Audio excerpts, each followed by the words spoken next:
A very good evening to you. You are watching Newsplus this Thursday evening, and I'm Wadzanai Sansole. These are your headlines. President Emmerson Mnangagwa is expected back in the country tonight from his 4-day state visit to Belarus, where he clinched a number of deals for the country. We shall be crossing over to the Robert Gabriel Mugabe International Airport, where our crew is waiting for his arrival. ZTN Prime is in possession of leaked documents from the Harare City Council detailing plans to demolish illegal structures, among them houses built on undesignated areas. Stay tuned to Newsplus for details on that story. We shall also look at measures outlined by the Ministry of Health and Childcare to improve the supply of drugs and other medical essentials in hospitals countrywide. Countdown to the Harare Derby continues, with new Dynamos coach Saul Chaminuka banking on his troops to rise up to the occasion. That story and more in our look at sports news. President Emmerson Mnangagwa is expected to arrive back home tonight from a 4-day state visit to Belarus. He was seen off at Minsk International Airport by his counterpart, President Alexander Lukashenko. The visit had fruitful engagements, which included signing of bilateral cooperation agreements. Of particular interest to Zimbabwe among all these high-value agreements is the commitment by the Belarusian government to revamp Zimbabwe's health sector through the refurbishment and uplifting of Parirenyatwa group of hospitals. Our correspondent Eben Mabunda is at Robert Gabriel Mugabe International Airport for the president's arrival. Eben, what can you tell us? Well, good evening, Wadzi. Well, of course, the president is expected to be landing at this very airport, the Robert Gabriel Mugabe International Airport, in about 2 hours or so. This after he was seen off in Minsk by his Belarusian counterpart, President Lukashenko. Now, what we know is that the president did embark on a 4-day trip in, of course, Belarus, where he engaged in strategic engagements with the Belarusians.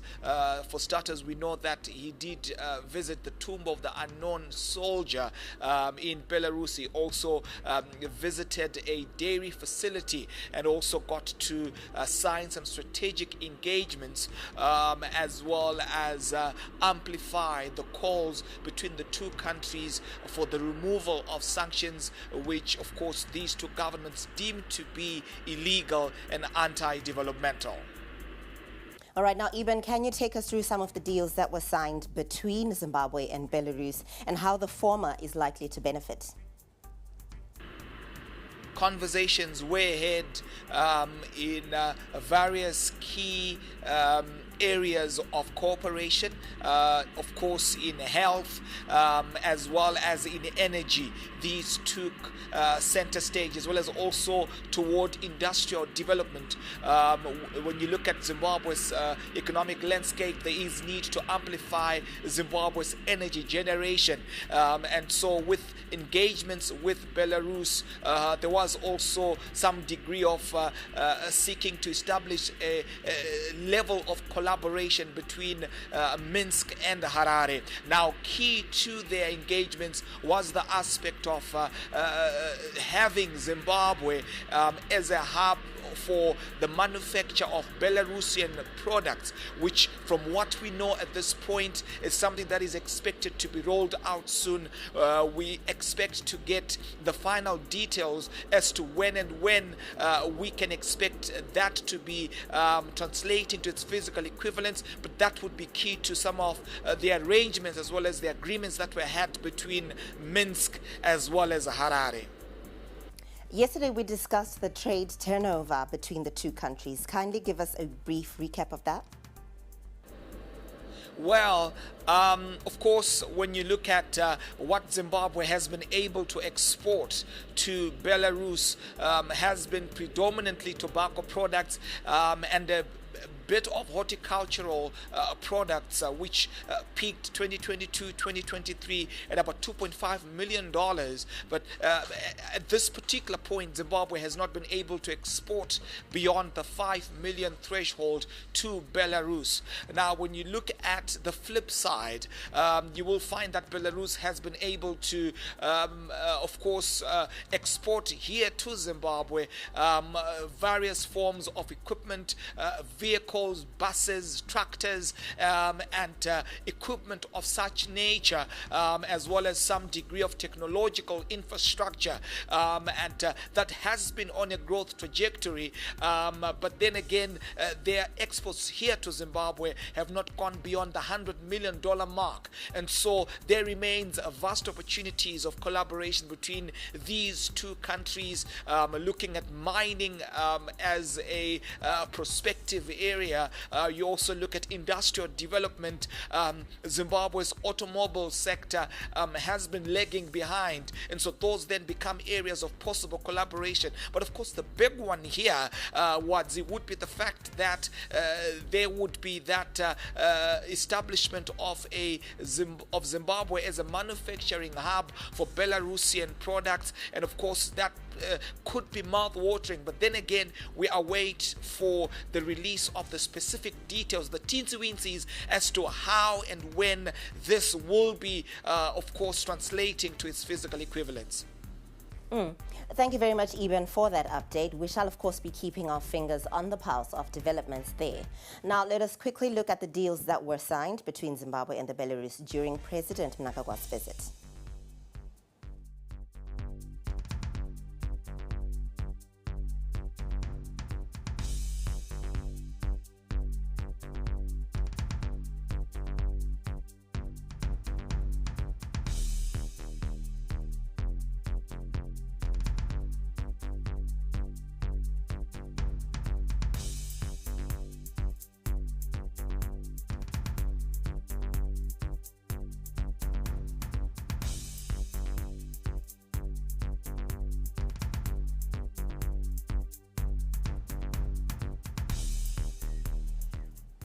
Zim Paper's group political editor Ranga Mataire joins us live to discuss the president's trip to Belarus. Ranga, what is your assessment of the outcomes of the president's visit to Belarus? Would you describe it as a success?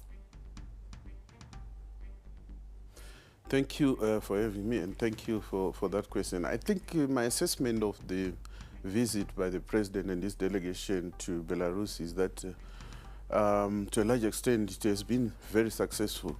It has been successful because it was the continuation and strengthening of the previous relationship that were there.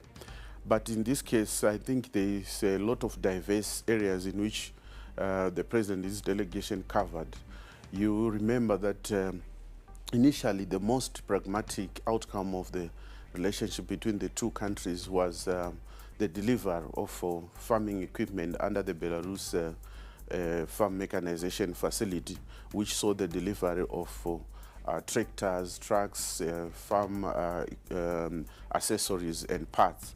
But now with this visit, there have been a lot of areas in which the two countries engaged and where they are seeking cooperation. That's why you saw that there were lots of agreements or MOUs that were signed in almost all the areas. You talk about the health sector, you talk about tourism, you talk about information exchange, you talk about health, you talk about even issues to do with mining, so, and education as well. So there's a diverse area in which the relationship was accentuated, or so to speak, to a higher level. So Ranga, when we look at the deals that were signed by the two countries, what steps do you think should be taken to expedite implementation of these agreements? Already there are two things that the two heads of state have agreed. One, it is to set up a commission at the level of the heads of state. What this means is that whatever MOUs or agreements that would have been agreed will have a strategic mechanism for coordination at the level of the head of state. That in itself shows serious intent in ensuring that the agreements that have been signed so far are implemented. Then the second is also the issue of our president being the SADC chair, and also the Belarusian president, very soon you'll be presiding over the Eurasian Economic Union. So the two leaders also discussed cooperation at regional level. And I think that also shows some seriousness in cooperation beyond Zimbabwe, but also at the regional level. But also very critical is the issue of health. You read today that there was an agreement for on the revamping of Parenyata Group of Hospital. And it's not just about revamping, it's also technological, exchange. It's also about the medical equipment. So all these issues clearly show that there is seriousness between the two countries to exploit the relationship, the good relationship that exists between the two leaders, President Alexander Lukashenko of Belarus and President Mnangagwa of Zimbabwe. So what would you say are some key takeaways from previous agreements between Zimbabwe and Belarus, and what lessons can be drawn from their implementation to inform future partnerships? I think the key lesson that can be obtained from the previous agreements is that whereas the previous agreement sort of narrowed to agriculture in terms of supply of equipment and supply of parts and accessories, now it is diversified. And I think the key lesson there is that there is need for constant engagement between the two countries. So the plan to set up a joint commission at the level of the heads of state is one area that shows that all the agreements that have been signed in terms of health, in terms of tourism, in terms of agriculture, in terms of a number of sectors, almost all the sectors, these would need follow-up and coordination. And the setting up of the commission at the level of the heads of state is one critical area that I think the two leaders are serious, have shown that they are serious. There are also other political, cooperation that to take place. You might be aware that in terms of at the global scale, Zimbabwe and Belarus sort of converge on a number of international issues, and that's a critical ingredient in terms of enhancing economic, cooperation. Thank you very much, and good evening to you. That was Rangamatare Zimpepa's group political editor weighing in on the Zimbabwe-Belarus agreements. Now, authorities are facilitating drug procurement in a move aimed at boosting public health service delivery. Responding to questions from legislators during a Senate question and answer session, Health and Childcare Deputy Minister Suleiman Kwidini acknowledged shortages of drugs and other essentials in major health institutions in the country. He, however, said measures are being taken to improve the situation. It's very true that there are some shortages in our major hospitals of drugs. We have seen it increasing because the challenge now, our people, especially from cities, they are no longer receiving medical care where they are supposed to receive, especially in clinics which are run by the local authorities. But nevertheless, the ministry is working tirelessly to make sure these drugs are now going to be found in those hospitals, mostly because, as we all are aware, that we don't produce drugs in Zimbabwe. Mostly we do order drugs from outside. So we have placed orders. I think it's about first quarter of this year.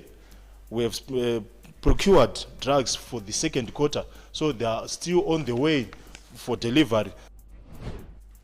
Leaked papers reveal Harare's plans to demolish more houses. That story right ahead.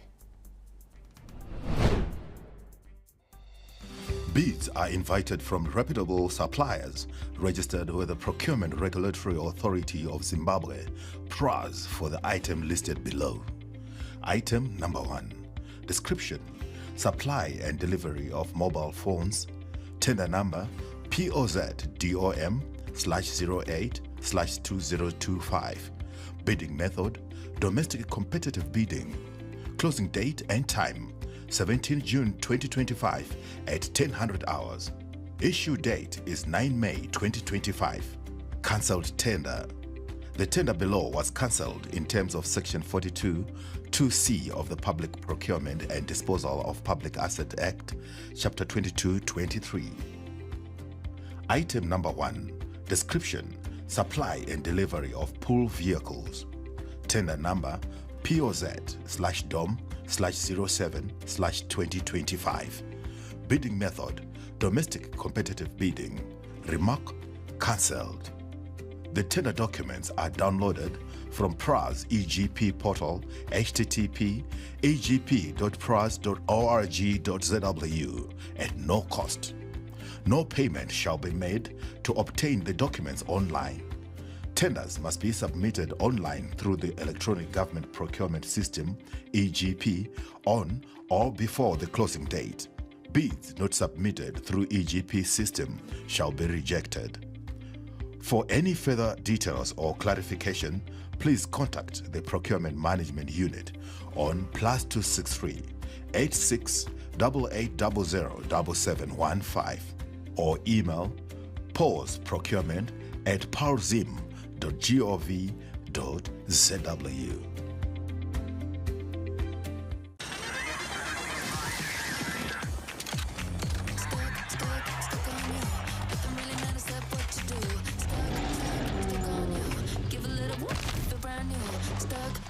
Stuck on you.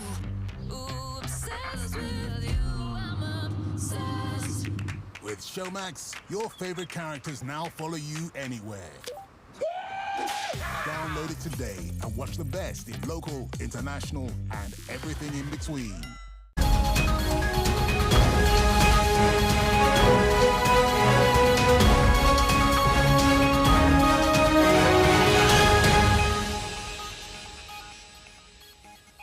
Thank you very much for streaming with us. You are watching Newsplus.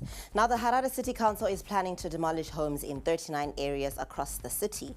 According to this leaked internal document, the areas affected include parts of Warren Park, Belvedere, Melbourne, Glenview 7, and some parts of Glenlawn. The plan comes following recommendations from the Town Clerk's Office and the City's Regulation Task Force, which identified illegal developments on wetlands and spaces reserved for schools and recreational facilities. Faith Nyaude and Talent Gore compiled this report. Now, in these walls behind me lies the fate of thousands of residents whose properties are said to have been built on illegal grounds and now are set for demolitions. From 9 a.m. to about midday, the city fathers were locked up behind these walls, discussing the fate of these demolitions that are said to affect 39 areas around Harare. An internal memo, which we are in possession of, has confirmed this. These areas include parts of Warren Park, Belvedere Ridgeview, Melbourne, Glenview 7, and some parts of Glenlawn. The city fathers acknowledged the leaked document, confirming it is a preliminary internal draft which is currently under review. Its appearance in the public domain at this stage is premature, as it represents an administrative working paper formulated to facilitate the lawful regulation and enforcement objectives of the city. Residents are hereby informed that the City of Harare will undertake a process of verification and enforcement concerning illegal activities on council, state, and privately owned land within Harare's jurisdiction. The process of verification and enforcement will be conducted in strict adherence to prevailing government directives. However, residents' associations are already speaking against the plan. Ruben Akili, director of Combined Harare Residents Trust, claims the plan has already been executed and the leak is a plot to divert attention. He also accuses the council of failing to communicate with the residents. It's supposed to update residents with such information in these ward development meetings, quarterly feedback meetings. These are some of the things which people must be able to be informed. So our greatest challenge is that our local authority wants to do public business. Precious Shumba, director for the Harare Residents Trust, says the city's town planning department has neglected its mandate by not monitoring developments. They know the open spaces, they know everywhere where there is a vacant land. they have allowed people to settle. Land barons have misled thousands of homeless people, claiming that the land belongs to them. The city of Harare has not disputed that, and now they are going to undertake demolitions. Questions have always been raised about why structures are destroyed long after they have been built. Speaking to ZTN Prime recently, Housing Minister Jemusoda said demolitions only happen after the due legal process is taken into consideration. He explained that for council to demolish houses, it has to obtain a High Court order. The law can take a bit of some time from the time that we notice something being done on a piece of land. The authorities do not just go on to pull down the houses. There are some steps and stages that are followed. The minister also urged residents to do their due diligence before buying stands. We continue to encourage the citizens to approach the local authorities to have a confirmation, because most of the stands were acquired through some third parties or through land barons, which people might not have suspected. So before any construction can commence, we would want to ask our people to go and approach the local authorities and have a confirmation. This is not the first time that the city fathers have lined up plans to demolish illegal settlements which they would not have approved of.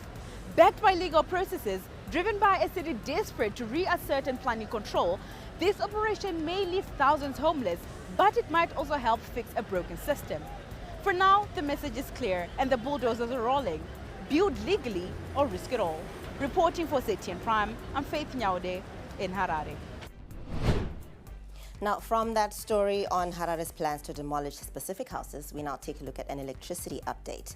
As the winter season steadily approaches, the Minister of Energy and Power Development says power supply to industries might be limited due to the challenges being faced in Hwange at the moment. The minister said power generation at Kariba is being ramped up to ensure that winter wheat farmers do not get affected by the shortage. Let us look briefly at today's electricity output. Present, we have ramped up in Kariba so that we cover the shortfall. And we think that with this, we will be able to meet our wheat production. So we are encouraging a number of companies to use either solar or use their own captive power using thermal production. Now, let us look briefly at today's electricity output from all the power stations in the country.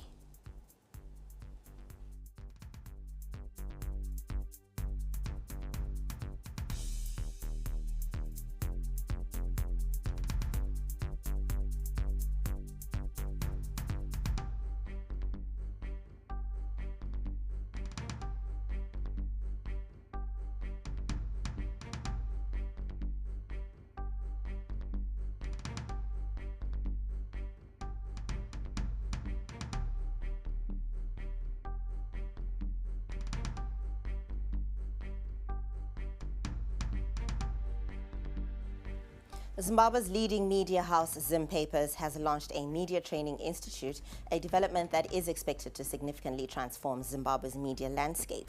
The Zim Papers Training Institute officially commenced operations with the first cohort undergoing orientation on Tuesday at Herod House in Harare.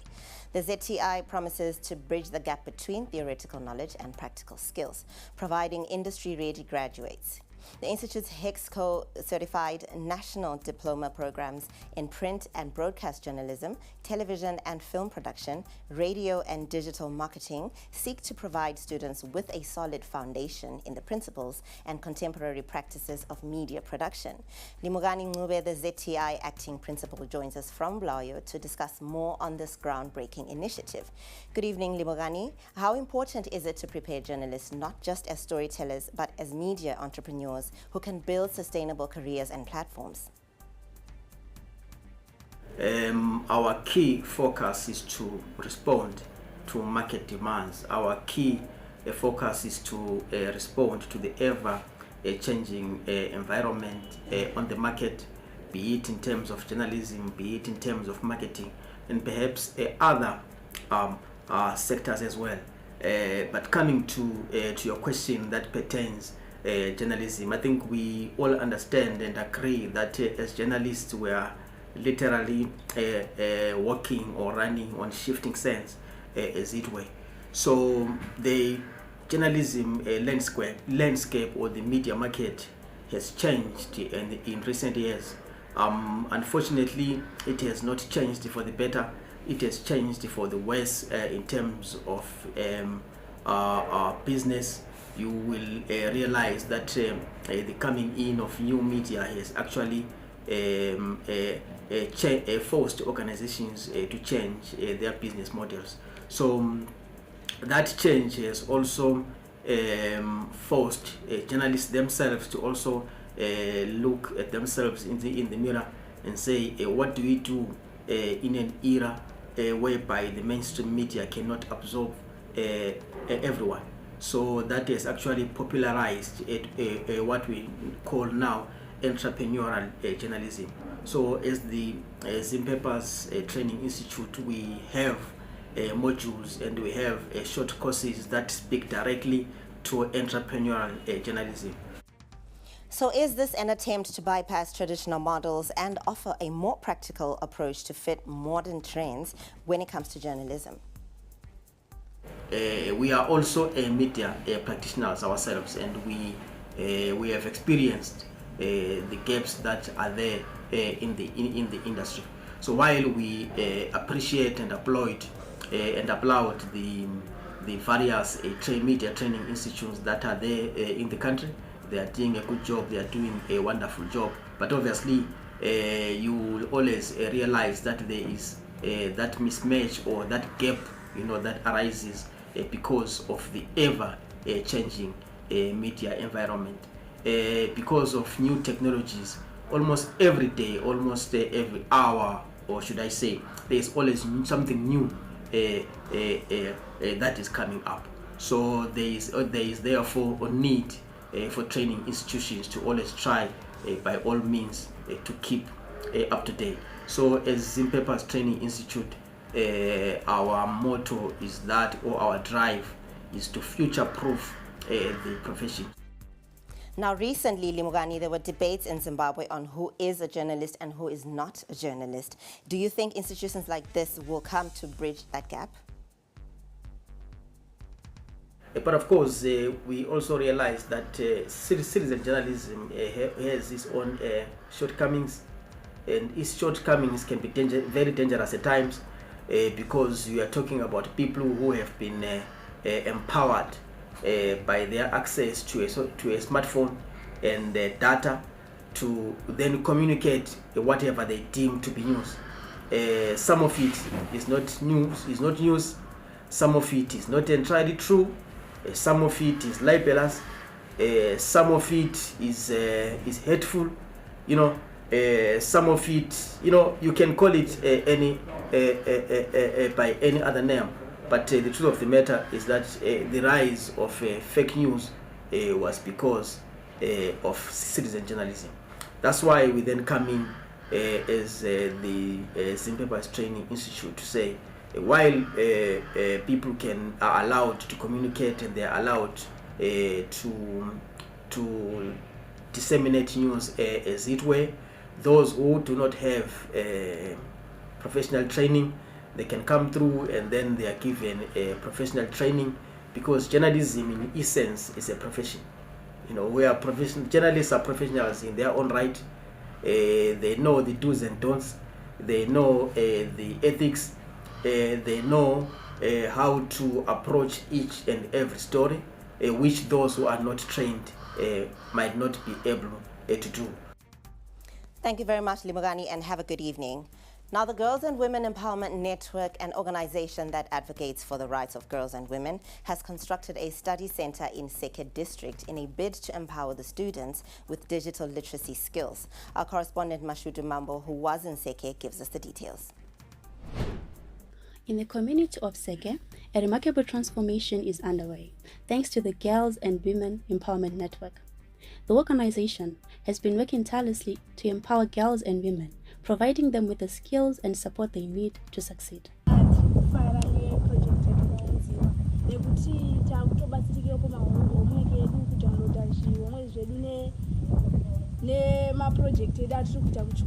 The Study Center is one of the initiatives launched by the Girls and Women Empowerment Network to support students in Seke. With digital literacy skills and educational resources, young women are now able to pursue their dreams and achieve their goals.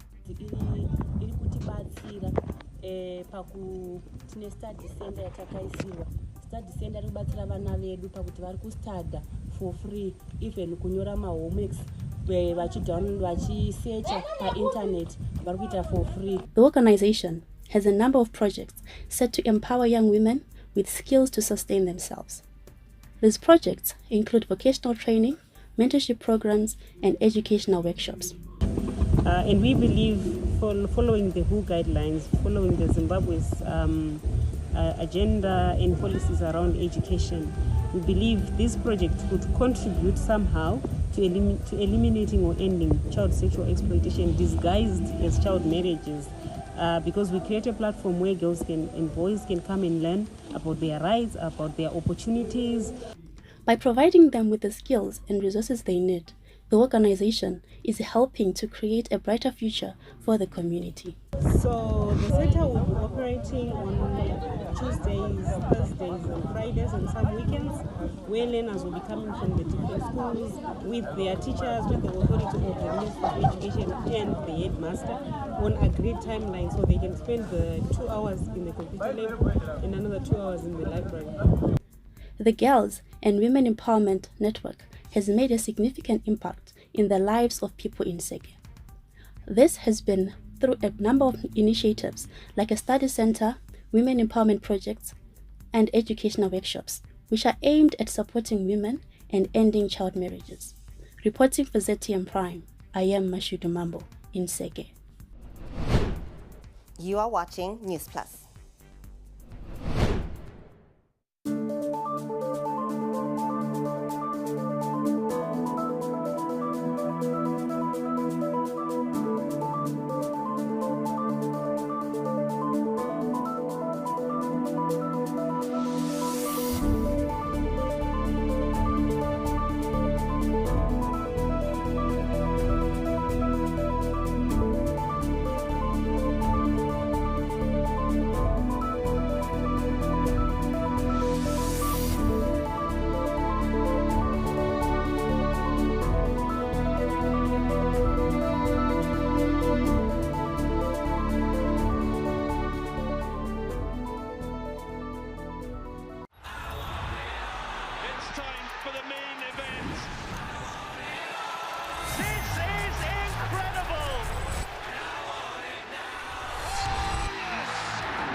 Stay connected to DSTV this April and May and get all the football finals you want.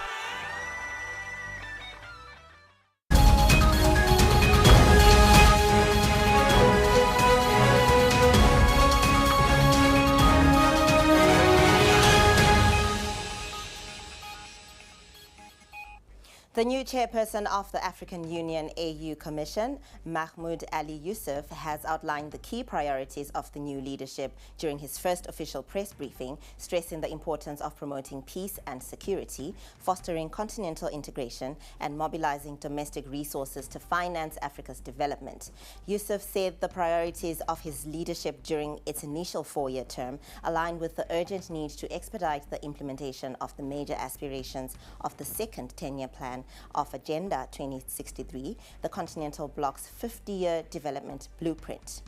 Highlighting Africa's complex peace and security challenges, Yusuf outlined ongoing initiatives to achieve lasting solutions to the security situation in the Eastern Democratic Republic of the Congo, peace and stability in Somalia, the escalating tensions in South Sudan, as well as the continued conflict in Sudan. Now, the United Nations Security Council has called on Israel to lift its blockade on Gaza, where food supplies are dwindling and humanitarian situation continues to deteriorate. Addressing an emergency meeting of the UN Security Council on Gaza's worsening humanitarian crisis, Tom Fletcher, the UN Under-Secretary General for Humanitarian Affairs, said the humanitarian situation in Gaza is deteriorating rapidly amid an Israeli blockade that has prevented the entry of food, medicine, water and shelter materials for more than 10 weeks. We have life-saving supplies ready now at the borders. We can save hundreds of thousands of survivors. We have rigorous mechanisms to ensure our aid gets to civilians and not to Hamas. But Israel denies us access, placing the objective of depopulating Gaza before the lives of civilians. The Israeli-designed distribution modality is not the answer. It practically excludes many, including people with disabilities, women, children, the elderly, the wounded. It forces further displacement. It exposes thousands of people to harm. It sets an unacceptable precedent for aid delivery, not just in the OPT, but around the world. It restricts aid to only one part of Gaza, while leaving other dire needs unmet. It makes aid conditional on political and military aims. It makes starvation a bargaining chip.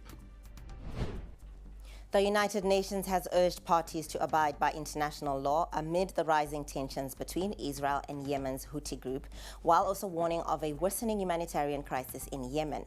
The recent cross-attacks between Israel and the Houthis have led to heavy casualties and significant infrastructure damage. Events in the recent weeks, however, have also served as stark reminders that Yemen is ensnared in the wider regional tensions.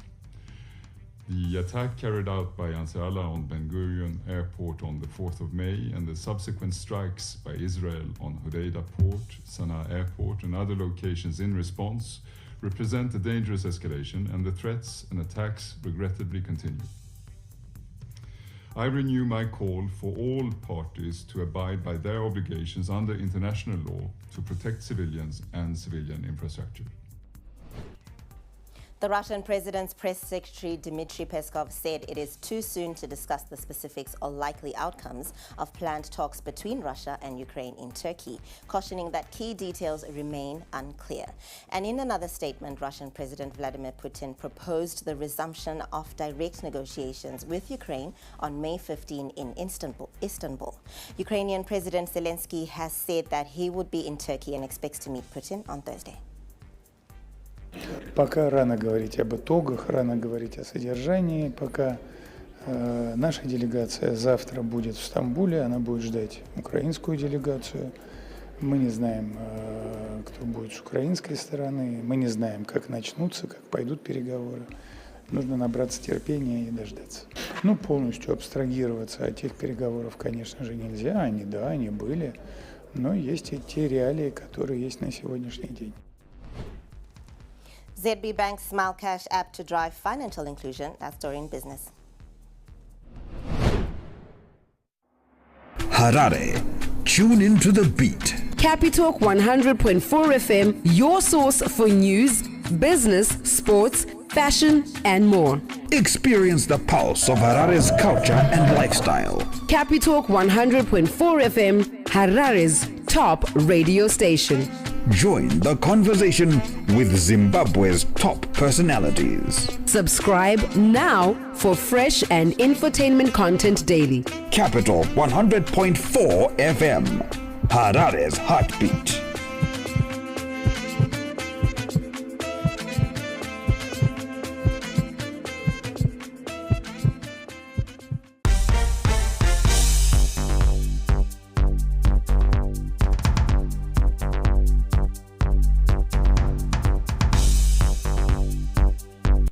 One of Zimbabwe's biggest financial services firm, ZB Financial Holdings, is stepping up its digital innovation efforts with the launch of a new mobile application, Smile Cash, a move the financial institution says is aimed at deepening financial inclusion in Zimbabwe. We get more details from our ZTN Prime's Melissa Chatikobo. The world is going digital at lightning speed. From how we shop and communicate to how we bank and do business, technology is reshaping everyday life. In this era of smartphones, artificial intelligence, and cashless economies, staying connected isn't just a convenience, it's a necessity. As global economies embrace innovation, institutions such as ZB Financial Holdings is embracing such in their application, Smile Cash. We've studied the requirements of the market in terms of the pain points that members of the public are experiencing when it comes to banking. First and foremost, banking is not very accessible. Secondly, there are so many queues in the bank. If you go during month end, you'll see quite a lot of queues around that. Thirdly, sometimes it takes you to take a trip to go and do a transaction. In line with Zimbabwe's national financial inclusion strategy, Smile Cash offers a digital wallet that is both accessible and secure. It empowers informal traders, rural dwellers, and the youth, groups often left behind by traditional banking systems. Also try to do is to make sure that our services are accessible on your smartphone and on your basic phone, that is either via the app or via USSD. This ensures that even anyone in the rural areas without access to maybe data, for instance, is able to continue or to access financial services. Smile Cash comes to a market that has a number of players already fighting to be the main mobile wallet for Zimbabweans. But the bank is confident that it will garner a significant market share. At the same time, we're also going to make sure that we're interconnected with multiple agents throughout the world so that more money can actually come into the country. Right now, the gateway of FDI in terms of remittances is still quite small. We need to get to play that game. As digital disruption continues to shape the global economy, ZB Bank's Smile Cash could be Zimbabwe's answer to inclusive growth, one transaction at a time. So if you go to the rural areas, you've got the stores, the shops, the storos as they call them, and we're also encouraging those to come in and become our agents so that they can become a facility for our customers to be able to either cash in or cash out their funds through the wallet. Digital finance is now a pillar of global economic growth. When you enable people to transact, save, or borrow using just a mobile phone, one may say you're unlocking productivity and enabling informal economies to formalize. Reporting for ZTN Prime, I'm Melissa Chatikobo in Harare. The Zimbabwe International Trade Fair has commended its stakeholders for supporting the growth trajectory being taken by the company. This is followed by a successful trade fair it hosted in April.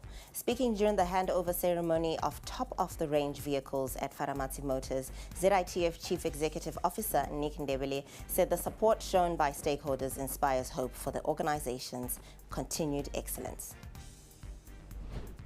It inspires us to do more. As we keep on, maintaining that trajectory, that growth trajectory that we've always aspired for as a business, to say ZITF needs to grow, needs to reflect the country's best foot forward all the time, because it is a marketing platform, not only for ZITF, but for Zimbabwe as a whole, as a great investment destination, as a great trading partner, which is why we're quite proud of the amount of support that we've also received from various international participants on our various platforms at ZITF. Now, in addition, Public Relations Officer for Faramati Group, Innocent Chuma, commended ZITF for becoming a beacon of success and reaching world-class business standards that other businesses should emulate. Obviously, it's a testament to what trade fair over the years has morphed into. It's become such an international brand, and the success, I was there personally, of the 2025 edition, I think, sir, you are very deserving of, and you and your chairman, with all the hard work that you've done, you're very deserving. And us as Faramats, we are very proud that we're able to deliver a top-notch, top-of-the-range Toyota vehicle to suit the needs. And we hope that it will inspire and motivate other CEOs in our industry to emulate the work that you've done. Now, Morocco welcomed 5.7 million tourists in the first 4 months of 2025. Several factors contributed to this surge, including enhanced air connectivity, strategic marketing efforts, and a diverse range of attractions. The great performance of the tourism industry has also benefited the locals.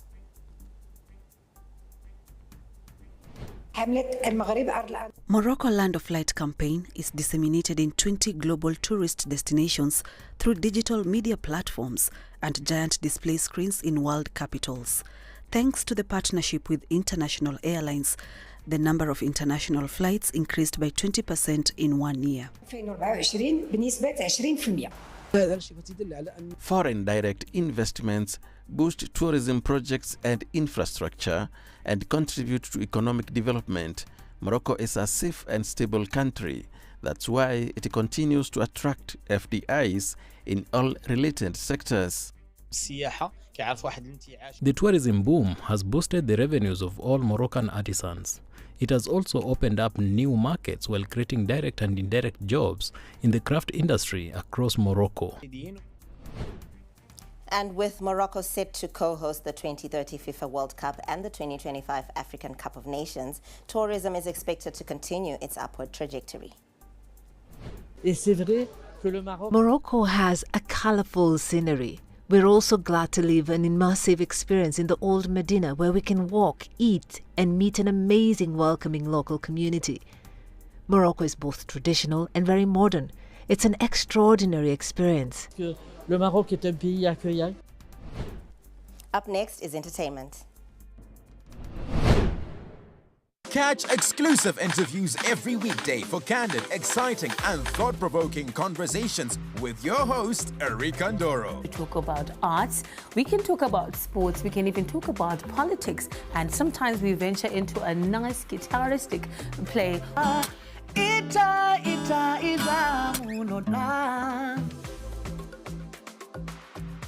The one story where you can't get out of your head.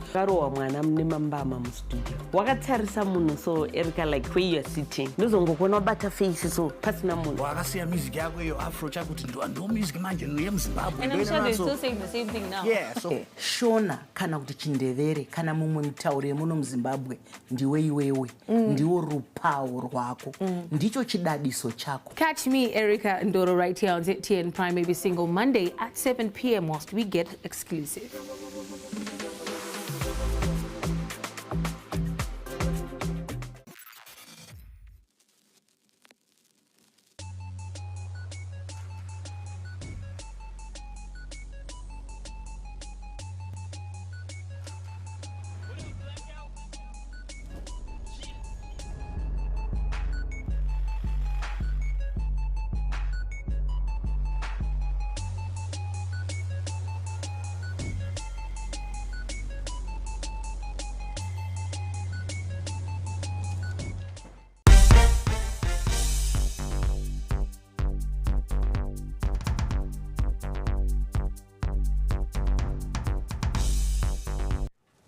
Oliver Chauke from the National Arts Council of Zimbabwe, NACZ, who is at the ongoing Osaka Expo in Japan, is proudly promoting the soulful sounds of the mbira, Zimbabwe's iconic cultural instrument. As we commemorate Culture Month, this iconic instrument remains the anchor of what is defined as authentic Zimbabwean music.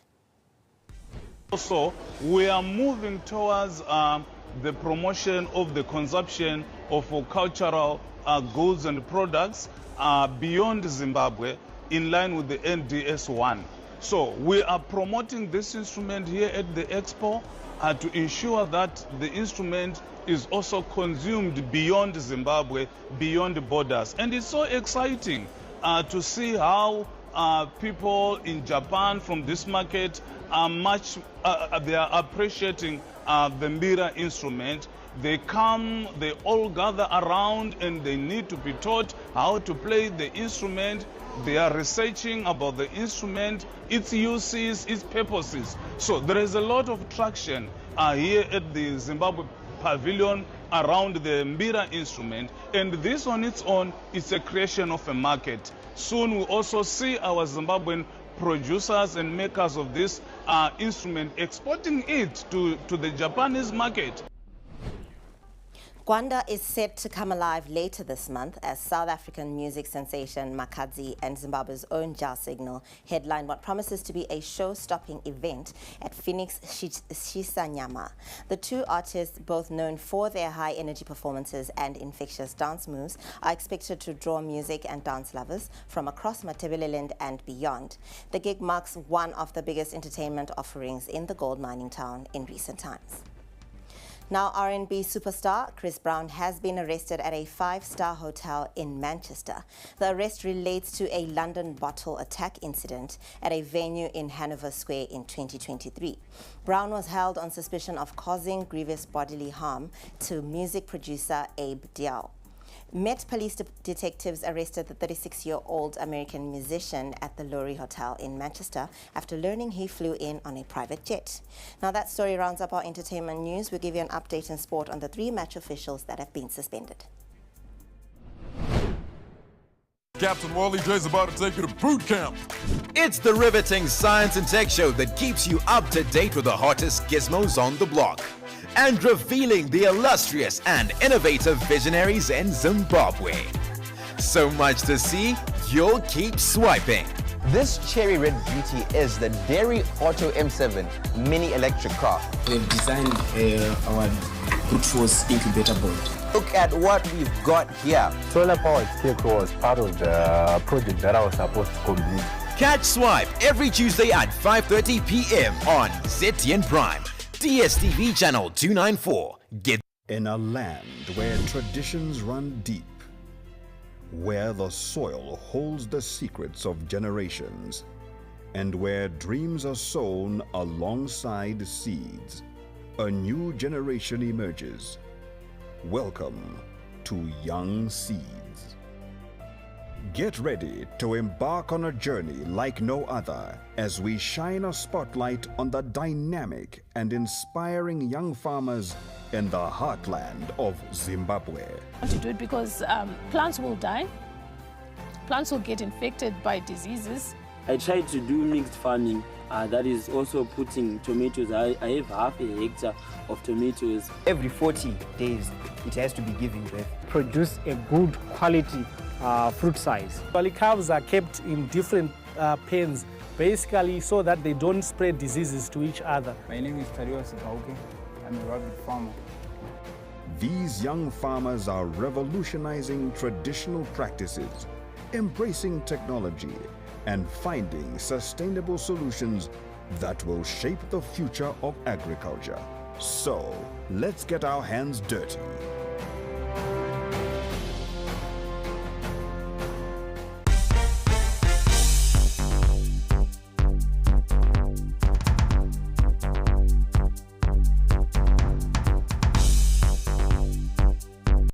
Dynamo's head coach Saul Chaminuka has thrown his weight behind the current crop of Dynamo's players, who he says were the key factor that made him join the club. Chaminuka believes the side has players who are capable of bringing positive results, despite being poor in front of goal so far. I came to Dynamos even before I came. After we played Dynamos, I thought I saw a team that is fit in terms of how to apply itself on the field of play, even though they have been lacking in areas of scoring. But when I looked at them, I looked at the Dynamos as a very good team. Looking at the players, they are young, they are energetic, and they are one, group of players that want to play, and players that want so much to getting good results. And this is the reason why I came to Dynamos. I came because I looked at the material that they have here, and I am sure, given time, we'll come up with a team that is not stoppable. Now, with the side flirting with the drop zone at the moment, Chaminuka hopes to start his Dynamo's tenure with a win, as it will not only ease the pressure on the players, but also uplift their spirits. My wish, I would have wanted to winning Sunday's game, because then it will bring a lot of confidence in the boys. And I think that's what is just needed at the moment. And it is what was needed since the beginning of the season, that they win in matches of a higher pedigree so that they boost their confidence. If we are winning on Sunday, I am sure it will be difficult to stop it. The Zimbabwe Football Association has suspended 3 match officials over poor performance. The association released the statement on Thursday, saying the decision was taken after a thorough review and assessment by the ZIFA Referees Committee. According to ZIFA, the match officials' performances fell significantly short of the standards expected in top-tier matches. The first suspended official is Lawrence Zimondi, who has been suspended for 4 match days over his performances for the Highlanders match against Caps United on 13 April 2025 at Barberfield Stadium, and the Ngezi Platinum versus Yada on 30 April 2025 at Baobab Stadium. Now, the second one, suspended for 4 weeks, is Nelson Meke, suspended for his part in the match between Scotland and Herentals played on 1 May 2025 at Rufaro Stadium. Tishawa Nambire is the third affected match official for his role in the Moors Manica Diamonds match, and he will be out for 6 match days. Now, still on sport, Giants Morocco will be part of this year's edition of the COSAFA Cup, set for 4 to 15 June. COSAFA confirmed the developments on Thursday, saying 14 teams will participate at the tournament at Bloemfontein, South Africa. The format will see the teams split into 4 pools. Groups A and B will have 4 teams each, and Groups C and D will have 3. Now, Zimbabwe will go into the test match against England as underdogs, but it is demanded of them to be competitive. The tour match is the visitors' only fixture ahead of their much-anticipated return to test cricket on English soil for the first time since 2003. The one-off test at Trent Bridge, scheduled for 22 to 25 May, marks a historic chapter in the team's red ball journey. And for the warm-up game today, we had our man Brighton Jawi at the Upston Steel County Ground in Leicester.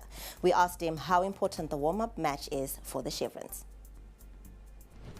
Well, the warm-up game is quite important for Zimbabwe. Remember, they're recently playing in Bangladesh, the 2 tests, and the conditions are different. So it's important to adapt to the new conditions before they play the game against England in Nottingham. And also for the players and coaches, just to get the skill set ready, and general match preparedness is important. It's really tough just going straight into test match without getting some warm-up games. And today wasn't really warm on day 1. The conditions were a bit cold, cloudy and windy. They've been lucky on Monday, Tuesday and Wednesday. It's been nice and warm, but today they were put into field after losing the toss and the conditions were a bit cold. But they picked up some wickets, which is a good thing for them. Bowlers getting overs behind them, and also just to make sure the fitness levels are right, all in the name of match preparedness. So it's quite important and lucky to have this warm-up game for Zimbabwe. We also asked him what some of the interesting points from day 1 of the warm-up match were. Yeah, so woke up today and the conditions were a bit different.